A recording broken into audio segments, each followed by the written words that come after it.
بسم اللہ والصلاة والسلام علی رسول اللہ وعلی آلہ وصحبہ ومن والہ وبعد۔ احرام کے احکام بیان ہو چکے ہیں۔ احرام کی چادر آپ جہاں سے چاہیں پہن لیں، لیکن نیت میقات سے کرنی ہے۔ اگر آپ جہاز کے ذریعے جا رہے ہیں تو 20 منٹ پہلے 25 منٹ پہلے جہاز والا اعلان کرتا ہے کہ 2 منٹ 3 منٹ بعد ہم میقات سے گزریں گے، تو اس وقت آپ نے نیت کرنی ہے۔ اردو میں بھی اعلان ہوتا ہے، انگلش میں بھی اور عربی میں بھی۔ تو اس سے پہلے آپ نے نہ نیت کرنی ہے اور نہ آپ پر کوئی پابندی لاگو ہوگی، اس کے بعد ہی پابندی لاگو ہوگی۔ اس کے بعد آپ نے نیت زبان سے کر لیں، اے اللہ عمرے کی نیت کرتا ہوں، اے اللہ فلاں کی طرف سے نیت کرتا ہوں۔ اگر آپ اپنا عمرہ پہلے کر چکے ہیں تو کسی کی طرف سے کر سکتے ہیں، اپنا حج کر چکے ہیں تو کسی کی طرف سے کر سکتے ہیں، اور بشرط ہے کہ وہ بندہ بیمار ہو یا دنیا سے جا چکا ہو۔ اگر وہ صحت مند ہے تو اس کو خود کرنا چاہیے۔ نیت زبان سے حج عمرے کی ثابت ہے۔ رسول اللہ صلی اللہ علیہ وسلم کے پاس ایک شخص کہتا ہے لبیک اللہم عن شبرما، اے اللہ میں شبرما کی طرف سے نیت کرتا ہوں، تو آپ نے اس کو منع نہیں کیا۔ اب آپ جدہ پہنچ گئے، جدہ ایئرپورٹ پر بہت فلائٹیں اتر رہی ہوتی ہیں، تو ایک دم رش ہوتا ہے، تو بسا اوقات 6-8 گھنٹے لگ جاتے ہیں آپ کو وہاں پر۔ تو اب آپ کو اگر شوگر پیشنٹ ہیں یا کوئی مسئلے مسائل ہیں تو اپنا کھانے دانے کا انتظام کر کے یہاں سے جانا چاہیے۔ وہاں پر جس جگہ پہ انٹری ہوتی ہے وہاں پر کوئی دکان نہیں ہوتی۔ اس کے بعد آپ جدہ سے مکہ چلے جاتے ہیں۔ مکہ میں جا کر بسا اوقات ایک ہوٹل میں گئے، وہاں پہ آپ کا رجسٹریشن تھی مگر وہ فل ہو گیا، کہیں اور جانا پڑا، تو مس ہیپ ہوں گے، ایسے کام ہوں گے جو آپ کی سمجھ میں نہیں آتے ہوں گے، جو آپ سے طے نہیں کیے گئے ہوں گے، تو آپ نے اس پر صبر کرنا ہے۔ لا رفث ولا فسوق ولا جدال فی الحج، حج میں نہ بے حیائی کی باتیں کرنی ہیں اور نہ بے حیائی والے کام کرنے ہیں، نہ اپنی بیوی سے اس طرح کی باتیں کرنی ہیں۔ نمبر 2، ولا جدال ولا فسوق، نہ نافرمانی کے کام کرنے ہیں اور نہ جھگڑا کرنا ہے۔ آپ سچے بھی ہوں گے، آپ کا حق بھی ہوگا، مگر جھگڑا نہیں کرنا، یہ آپ کی ریہرسل ہے، پریکٹس ہے۔ جب آپ اپنے ہوٹل میں چلے گئے، اپنے آپ کو دیکھیں، اگر آپ فریش ہیں بالکل اور اس لائق ہیں کہ عمرہ شروع کریں تو آپ جائیں، سامان اتاریں اور عمرہ شروع کر دیں۔ اگر آپ سمجھتے ہیں کہ نہیں میں تو بالکل تھک گیا ہوں، نیند کا غلبہ ہے، تھکاوٹ ہے، یا آپ کے ساتھی اس طرح ہیں، تو پھر آپ کیا کریں، آپ جا کر آرام کر لیں۔ جب تک آپ اپنے ملک واپس نہیں آ جاتے، آپ سفر میں ہیں، آپ قصر بھی کر سکتے ہیں، آپ جمع بھی کر سکتے ہیں۔ ظہر اثر آپس میں، مغرب عشاء آپس میں یہ جمع ہو سکتی ہیں۔ تو ظہر اثر کی 2 4 رکعتیں، مغرب عشاء کی 3 اور 2 5 رکعتیں، اور جو تہجد وتر ہے یہ ایک الگ نماز ہے، یہ نبی صلی اللہ علیہ وسلم نے سفر میں بھی پڑھی ہے، اور جو فجر کی 2 سنتیں ہیں یہ بھی آپ نے سفر میں پڑھی ہیں۔ تو بہر صورت آپ اگر ظہر پہ پہنچیں عصر پہ تو آپ دونوں نمازیں پڑھ کر سو سکتے ہیں۔ مغرب پہ پہنچیں عشاء بھی ساتھ پڑھ لیں، سو جائیں، آرام کر لیں۔ نیند میں اگر سر پر کپڑا آ گیا تو کوئی حرج کی بات نہیں، جان بوجھ کر نہیں لینا۔ اٹھے ہیں تو آپ نہا سکتے ہیں، اپنا احرام چینج کر سکتے ہیں۔ احرام گندا ہو گیا تھا، اس کو آپ دھو کر دوبارہ پہن سکتے ہیں۔ داغ لگ گیا تھا، دھو کر پہن سکتے ہیں، چینج بھی کر سکتے ہیں۔ بس صابن ایسا ہو جو خوشبو والا نہ ہو۔ نہاتے ہوئے کوئی بال گر جاتا ہے داڑھی کا یا سر کا، کوئی حرج کی بات نہیں ہے، جان بوجھ کر نہیں نکالنا آپ نے۔ ناخن نہیں کاٹنے، بال نہیں کاٹنے، جسم کا کوئی جیسے بال کو انگلیاں چبانے کی عادت ہوتی ہے نہیں کرنا۔ اسی طریقے سے آپ نے سر پر کوئی کپڑا نہیں لینا، جو مرد ہے وہ سر پر کوئی کپڑا نہیں لے گا، اور خوشبو نہیں لگانی۔ احرام لبیک کہتے ہوئے سر پر خوشبو لگانا مسنون ہے، جائز ہے، وہ بعد میں بھی لگی رہے گی، کوئی حرج کی بات نہیں ہے، لیکن ایسی جگہ پہ جہاں سے کپڑے کو لگ جائے وہ جائز نہیں۔ اسی طریقے سے آپ نے جیسے میں نے بتایا کہ بیوی کے ساتھ مخصوص باتیں اور مخصوص حرکتیں اور کام یہ جائز نہیں ہے اس میں۔ اور احرام کی حالت میں آپ ایسے کپڑے نہیں پہن سکتے جو شلوار قمیص کی طرح ہوتے ہیں، انڈر ویئر، بنیان، یہ سب چیزیں نہیں پہن سکتے۔ اگر کسی پیشنٹ کو جیسے اللہ محفوظ رکھے پیشاب نکلتا رہتا ہے یا اور تو ایسی صورت میں وہ کیا کرے کہ انڈر ویئر پہن لے، کپڑا رکھ لے یا پیمپر پہن لے، مگر دم دے دے۔ دم کیا ہوتا ہے؟ جس نے بھی احرام کی پابندیوں کی مخالفت کی وہ 3 کاموں میں سے ایک کام کرے گا، یا تو بکرا ذبح کرے گا مکہ میں وہاں کے مسکینوں کے لیے، یا 6 مسکینوں کو وہاں پر کھانا کھلائے گا، یا 3 روزے رکھے گا۔ ان میں سے کوئی ایک کام کر سکتے ہیں۔ اچھا، اس کے بعد یہ ہے کہ اگر کسی بیوی کو ایسی شکایت ہو جاتی ہے ماہانہ روٹین کی، تو وہ اگر تو طواف کرنے سے پہلے ایسا ہو جاتا ہے تو وہ اپنے ہوٹل میں انتظار کرے گی۔ نیت وہ بھی مردوں کے ساتھ ہی کرے گی اور وہ انتظار کرے گی، اور جب پاک ہوگی تو پھر اپنا عمرہ کرے گی، اپنا حج کرے گی۔ اگر اس کو وہ تکلیف عمرہ کرنے کے یا طواف کے بعد آتی ہے تو جو سعی ہے، سعی اس حالت میں کی جا سکتی ہے۔ وہ جو جو سعی کا مسعی ہے وہ حرم کا حصہ نہیں مانا جاتا۔ اگر عمرہ کر چکی تھی اور حج سے پہلے ایسا ہو گیا ہے تو منا جائے، عرفہ جائے، مزدلفہ جائے، یہ سارے کام کرے، قربانی کرے، بال کاٹے، کینکریاں مارے، سارے کام وہ اس حالت میں کر سکتی ہے۔ صرف طواف نہیں کر سکتی، تو اپنے طواف زیارہ کو لیٹ کر لے تو کوئی حرج کی بات نہیں ہے۔ اگر کسی کو کوئی بھی تکلیف آ جاتی ہے، اللہ محفوظ رکھے، کوئی چوٹ لگ جاتی، کوئی دورہ پڑ جاتا ہے کوئی، تو پولیس والوں کو بتانا ضروری ہے۔ وہ آپ پر 10 روپے بھی لگائیں گے، 10 لاکھ بھی لگائیں گے، اور آپ سے کوئی پیسہ نہیں لیں گے۔ اگر عرفات جاتے ہوئے ایسا ہو جاتا ہے تو ان کو ضرور بتائیں۔ وہ یہ نہ سمجھنا کہ میرا حج ضائع ہو جانا، وہ مجھے لے جائیں گے اسپتال، نہیں، وہ آپ کو ہیلی کاپٹر میں بھی چکر لگوانا پڑا تو ضرور لگوائیں گے، آپ کو وہ عرفات میں ضرور لے کر آئیں گے۔ تو ایسا نہیں کہ آپ کا حج خراب کریں، وہ پورا تعاون کریں گے آپ کا، اس میں آپ نے ہچکچانا نہیں ہے۔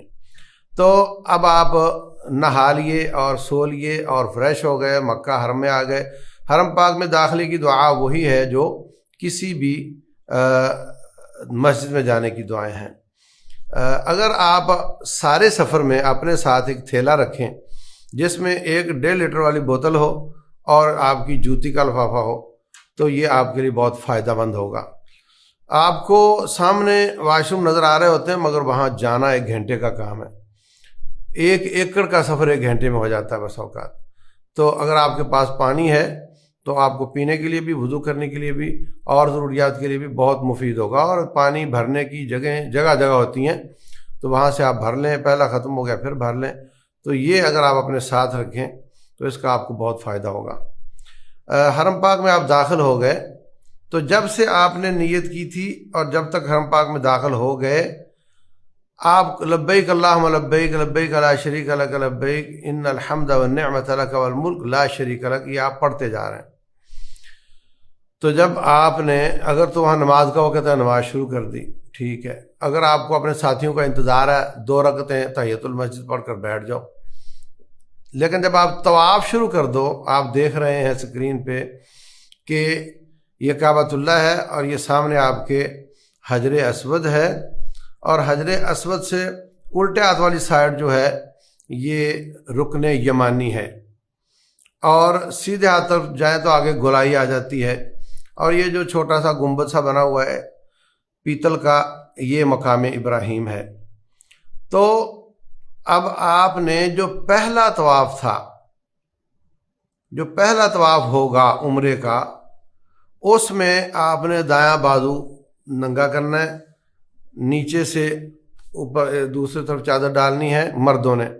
باقی سارا حج اور عید والے دن کا طواف اور وہ سارے کا سارا آپ نے کندھے ڈھانپ کر ہی کرنا، صرف 7 چکروں میں یا اس سے بھی کم 3 چکروں میں یہ کندھا ننگا کیا جاتا ہے، اور 2 رکعتیں پڑھتے وقت بھی آپ نے اپنا کندھا ڈھانپنا ہی ہے، اور اس کے بعد صفا مروہ پہ بھی کندھا ڈھکا ہوا ہوگا، منا عرفہ مزدلفہ میں بھی ڈھکا ہوا ہوگا۔ یہ آئیکن بن گیا حاجی کا کہ اس کا کندھا ننگا ہوتا ہے، یہ غلط تصور ہے۔ صرف طواف قدوم میں جو پہلا طواف ہے اس میں ایسا ہوگا۔ جب بھی آپ باہر سے آئیں گے عمرہ کرنے تو آپ کا پہلے طواف میں یہ کندھا ظاہر ہوگا۔ اینٹی کلاک وائز آپ نے چکر لگانا شروع کرنا ہے۔ سب سے پہلے حجر اسود کو 5 کاموں میں سے ایک کام کرنا ہے آپ نے۔ آپ یہ حجر اسود کی تصویر دیکھ رہے ہیں زوم کر کے، اس میں آپ کو 1 2 3 4 ٹکڑے نظر آ رہے ہیں، یہ ہے حجر اسود۔ یہ سارا کالا کالا حجر اسود نہیں ہے، اس کے اندر ٹکڑے لگے ہوئے ہیں۔ تو پہلا کام 5 میں سے یہ ہے کہ آپ ان کو ہونٹ لگا کر بسم اللہ اللہ اکبر پڑھ کر ہونٹ لگا کر بوسا دیں، اور یہ بہت مشکل ہوتا ہے۔ اس کے بعد والا درجہ یہ ہے کہ آپ کسی طریقے سے اندر ہاتھ گھسا دیں اور اس کو ہاتھ لگا کر بسم اللہ اللہ کو پڑھ کر ہاتھ کو چوم لیں اور نکل جائیں، یہ بھی بہت مشکل ہے۔ اس سے اگلا درجہ یہ ہوتا ہے کہ اس کونے کو ہاتھ لگا لیں، حجر اسود کو نہیں، کونے کو ہاتھ لگا لیں اور نکل جائیں۔ اس سے اگلا درجہ ہے کہ اس کونے کو چھڑی لگا لیں۔ رسول اللہ صلی اللہ علیہ وسلم نے حجۃ الوداع میں یہی کام کیا تھا، کونے کو چھڑی لگا کر نکل جاتے تھے۔ اور وہ بھی نہ کر سکے تو پھر اگلا کام ہے کہ آپ اس کونے کی طرف اشارہ کر دیں بسم اللہ اللہ اکبر اور نکل جائیں۔ اس کے لیے رکنا ضروری نہیں ہے، لوگ رک جاتے ہیں، رکنا ضروری نہیں ہے، چلتے چلتے میں کہیں اور نکل جائیں۔ پہلا طواف جو ہے اس میں پہلے 3 چکر تھوڑا تھوڑا دوڑتے دوڑتے لگانا یہ مسنون ہے۔ آج کل وہاں رش ہوتا ہے لیکن کہیں کہیں جگہ بن جاتی ہے، تو پہلے 3 چکر آپ اگر اچھل اچھل کر دوڑ دوڑ کر جوگنگ کرتے ہوئے آپ جائیں تو یہ مسنون ہے، اور 4 چکر روٹین میں لگانے ہیں۔ اور پہلے 3 چکروں میں بھی جو رکن یمانی یہ آپ دیکھ رہے ہیں اور حجر اسود کا یہ بیچ کا فاصلہ ہے، اس میں آپ نے وہ پہلے 3 چکر بھی دوڑنا نہیں ہے اگر موقع بنے بھی تو۔ اور 3 اطراف میں کوئی دعا مانگ سکتے ہیں، اردو میں، سندھی میں، پنجابی میں، پشتو میں کوئی آیت پڑھ لیں، سورت پڑھ لیں، سبحان اللہ الحمدللہ اللہ اکبر لا الہ الا اللہ پڑھ لیں، لیکن جب طواف شروع ہونا ہے تو لبیک نے ختم ہو جانا، لبیک نہیں پڑھنا آپ نے۔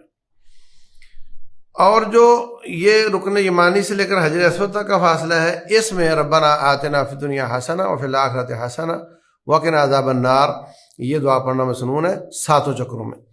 اور 3 اطراف میں 7 چکروں میں کوئی دعا مخصوص نہیں ہے۔ تو اس طریقے سے آپ نے چکر لگائے، شروع میں بوسہ دیا تھا یا 5 میں سے ایک کام کیا تھا، اور آخر میں پھر بوسہ، تو پھر یہ بوسے 8 ہو جائیں گے اور چکر 7 ہوں گے۔ اس کے بعد آپ دیکھ رہے ہیں مقام ابراہیم۔ مقام ابراہیم ایسی جگہ پر کھڑے ہونا جہاں سے مقام ابراہیم اور کعبہ سامنے ہو، بھلے آپ 1 ایکڑ پیچھے ہوں، 2 ایکڑ پیچھے ہوں، لیکن اس جگہ پہ 2 رکعتیں پڑھنا یہ زیادہ بہتر ہے، مسنون ہے۔ اگر جگہ نہ ملے تو کہیں پڑھ لیں آپ، اور اس کے بعد وہاں بیٹھ کر کثرت کے ساتھ دعائیں کرنا، رو رو کر دعائیں کرنا، یہ ثابت ہے۔ اور اس کے بعد پھر ایک دفعہ حجر اسود کو سلام کرنا یا بوسہ یا 5 میں سے ایک کام کرنا، اور پھر آپ نے صفا کی طرف جانا ہے۔ صفا کی نشانی یہ ہے کہ تمام اطراف میں جو میناریں ہیں وہ 2 ہیں، اور صفا کا مینار 1 ہے۔ آپ اوپر سے دیکھیں گے تو نظر آ جائے گا۔ تو آپ صفا کی طرف چلے جائیں، اور راستے میں رسول اللہ صلی اللہ علیہ وسلم نے زمزم پیا ہے، خوب پیا ہے، پورا پیٹ بھر کر پیا ہے۔ تو جگہ جگہ پہ تھرموس ہیں، ان میں سے ایک نارمل ہوتا ہے اور 3-4 ٹھنڈے پانی کے ہوتے ہیں، اور سارے زمزم کے ہوتے ہیں۔ آپ نے وہ پینا ہے، دبا کر پینا ہے جتنی آپ کی ہمت ہو۔ اور زمزم کے بارے میں یہ ہے کہ اس کو کھڑے ہو کر پینا مسنون نہیں، ایک دفعہ نبی صلی اللہ علیہ وسلم نے کھڑے ہو کر پیا ہے، باقی ہمیشہ بیٹھ کر ہی پیا ہے۔ کھڑا ہو بھی سکتا ہے، قبلہ رخ ہونا بھی ضروری نہیں ہے، بسم اللہ پڑھیں۔ اور اس میں یہ ہے کہ جس مقصد کے لیے آپ پئیں گے اللہ آپ کا وہ مقصد پورا کر دے گا۔ تو جو بھی آپ کے دل میں دعا ہو اس وقت اللہ تعالیٰ وہ زیادہ لائق ہے کہ اس کو قبول فرما لے۔ اس کے بعد آپ صفا پر جائیں گے۔ صفا اثر میں پہاڑی تھی اور مروہ بھی پہاڑی تھی، اس طرح آہستہ آہستہ اترتی تھیں، اور ایک مقام پر آ کر وہ ختم ہو جاتی تھی، بیچ میں تھوڑا سا فاصلہ برابر زمین کا تھا۔ اب انہوں نے کیا کیا ہے کہ پہاڑیاں چھوٹی کر کے بیچ کے فاصلے کو پور کر دیا ہے، تو اب وہ ایک ورنڈے کی شکل بن گئی ہے۔ آپ دیکھ رہے ہیں سامنے، کہ یہ صفا اور مروہ ہیں، ان کا خاکہ دیکھ رہے ہیں، ان کے بیچ میں یہ دو نشان لگے ہوئے ہیں۔ تو وہ جو دونوں پہاڑیوں کے درمیان برابر جگہ تھی، جہاں سے شروع ہوتی، ایک پہاڑی ختم ہوتی تھی دوسری شروع ہوتی تھی، وہاں انہوں نے نشان لگا دیے ہیں، اور اوپر والے فلور میں سبز رنگ کی لائٹیں لگا دی ہیں، آپ کے سامنے نظر آ رہی ہیں۔ تو جب پہلی سبز لائٹ آئے اس پر بھاگنا ہوتا ہے، اور اگلی سبز لائٹ پر پھر نارمل سپیڈ ہو جاتی ہے۔ تو اس طرح صفا مروہ میں سعی ہوتی ہے۔ تو سب سے پہلے آپ نے اس میں جو لوور گراؤنڈ فلور ہے اس پہ وہ اصلی پہاڑی بھی نظر آتی ہے، اور وہ ایئر کنڈیشن بھی ہے۔ تو اگر آپ اس میں چلے جائیں تو وہ زیادہ سہولت کی بات ہے، اس میں انسان زیادہ ریلیکس رہتا ہے۔ لوور گراؤنڈ فرسٹ، سیکنڈ اور سیکنڈ کی چھت پر، یہ 4 جگہوں پہ آپ سعی کر سکتے ہیں۔ صفا پر جاتے ہی نبی صلی اللہ علیہ وسلم نے ان الصفا والمروہ من شعائر اللہ، یہ والی آیت وہاں لکھی ہوئی بھی ہے، یہ پڑھی ہے، اور اس کے بعد زمین پر قبلہ رخ کے نشان بنے ہوئے ہیں، اور صفا کے جو فرسٹ فلور ہے اس سے کعبۃ اللہ نظر بھی آتا ہے، یا گراؤنڈ فلور سے شاید نظر آتا ہے۔ بہرحال صفوں کے نشان پہ کھڑے ہو کر قبلہ رخ منہ کر لیں، اللہ اکبر اللہ اکبر اللہ اکبر، اس کے بعد لا الہ الا اللہ وحدہ لا شریک لہ لہ الملک ولہ الحمد وہو علی کل شیء قدیر، لا الہ الا اللہ وحدہ انجز وعدہ ونصر عبدہ وہزم الاحزاب وحدہ، یہ دعا پڑھنی ہے۔ پھر آپ دعا مانگیں جتنی آپ مانگ سکتے ہیں، پھر یہ دونوں دعائیں پڑھنی ہیں 3 دفعہ اللہ اکبر پڑھ کے، پھر آپ دعائیں مانگیں جتنی آپ مانگ سکتے ہیں، پھر آپ نے وہ دونوں دعائیں پڑھنی ہیں 3 دفعہ اللہ اکبر پڑھ کر۔ تو یہ آپ کے صفا کے کام پورے ہو گئے ہیں۔ یہ جو آپ کی کتاب میں 2 دعائیں لکھی ہوئی ہیں، لا الہ الا اللہ وحدہ اور لا الہ الا اللہ وحدہ انجز وعدہ، یہ 3 دفعہ پڑھنی ہیں، اور ان کے درمیان میں یہ 2 خالی جگہ ہیں، ان میں آپ نے دعائیں کرنی ہیں۔ ایک میں آپ اپنے لیے کر لیں، ایک میں والدین کے لیے کر لیں، ایک رشتہ داروں کے لیے، بچوں کے لیے، بیوی کے لیے، اور پھر آپ کر لیں جناب استادوں کے لیے، جس کا آپ پر حق ہے ان کے لیے، ملت اور قوم اور وطن کے لیے، اپنے حکمرانوں کی ہدایت کے لیے، امت اسلامیہ کے مسلمانوں اور ان کے حکمرانوں کی ہدایت کے لیے آپ دعائیں کریں۔ تو یہ جو حرمین کے لوگ ہیں انہوں نے اتنی سہولتیں دے رکھی ہیں، لامحالہ جتنا ہمارا خرچہ آتا ہے اس سے سہولتیں زیادہ ہیں، تو ان کے لیے بھی دعا کرنی چاہیے ہمیں۔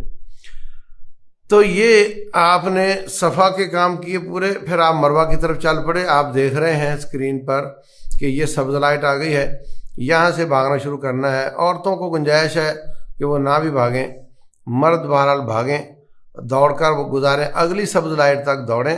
اگر رش ہو تو لوگوں کو تنگ نہ کریں، آہستہ چل لیں، کوئی حرج کی بات نہیں۔ اس کے بعد مروہ پہنچنے پر بھی سیم وہی کام کرنے ہیں جو صفا پر کیے تھے، اور آپ وہ زمین پر صفوں کے نشان دیکھ کر قبلہ رخ ہو کر یہی کام کریں گے، اور واپس مروہ آ جائیں گے۔ تو جانے کا چکر 1 شمار ہوگا، واپسی کا 2 شمار ہوگا، پھر جانے کا 3، پھر واپسی کا 4۔ تو 7واں چکر آپ کا مروہ پہ ختم ہوگا۔ تو مروہ پر جب آخری چکر پر پہنچیں گے تو آپ نے کوئی دعائیں نہیں پڑھنی، بس پہنچنا ہے، اور اس کے بعد آپ نے کینچی لے کر اپنی بیوی، والدہ، بہن، بیٹی، اس کے بالوں کو پکڑ کر آخر سے 2-1 انچ کاٹ دینا ہے، تو اس کا عمرہ مکمل ہو گیا۔ اور آپ اپنا سر خود موڑ لیں، کسی سے منڈوا لیں، بہرحال جب آپ اپنا سر موڑ لیں گے تو موڑنے والوں کے لیے 3 دفعہ نبی صلی اللہ علیہ وسلم نے رحمت کی دعا کی ہے، اور کاٹنے والوں کے لیے 1 دفعہ کی ہے۔ تو آپ دونوں میں سے کوئی ایک کام کر سکتے ہیں۔ تو اس طرح آپ کا عمرہ مکمل ہو جاتا ہے۔ اب آپ جائیں، جا کر نہائیں، خوشبو لگائیں، کپڑے پہنیں، آپ ایسے ہی ہیں جیسے آپ کراچی، لاہور، اسلام آباد میں تھے، آپ پر کسی قسم کی کوئی پابندی نہیں رہے گی۔ واللہ تعالی اعلم۔